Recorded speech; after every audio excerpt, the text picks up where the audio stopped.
Spartans don't need any favors. Now when you're ranked number 3 in the country, though Tom Izzo said before the game, he knew it. This was going to be a tougher game than the numbers would indicate because that's how Steve Pikiell's teams play.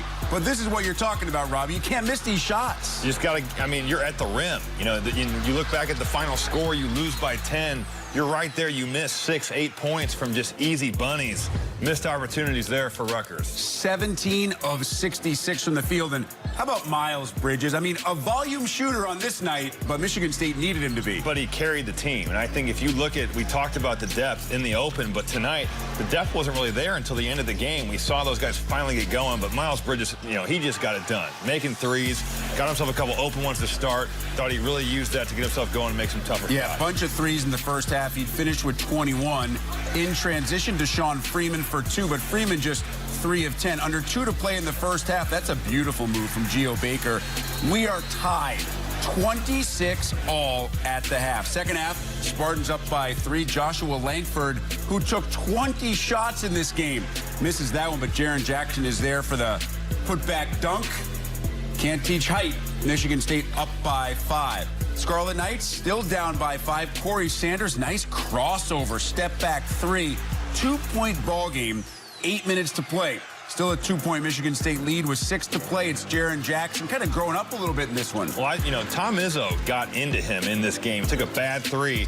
Right after that moment, rest of the game, he played really well. And then it's Winston inside to Jackson. Winston also hit 2 big late threes as Michigan State hangs on to win it 62-52. And yes, it was every bit that close. Eugene Omoruyi along with Baker, 11 points. Freeman had 13 and 9.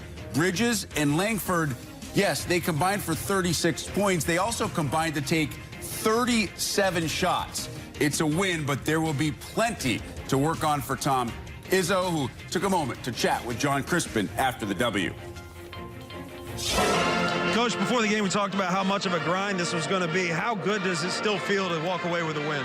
Well, it feels great, but it was a grind for 2 reasons. Number 1, we didn't play very good early. You know, we had some guys that just didn't play very well.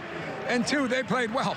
I mean, Steve's done a heck of a job with this program. And but I told you it before, and it didn't change. Schedule was brutal in November and December. How good does it feel now getting a chance to get some practices in?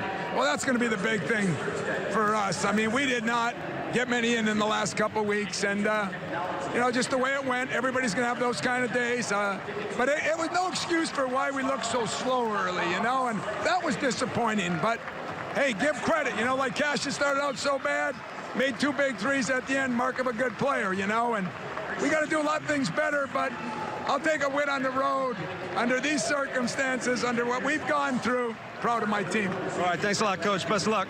2-0.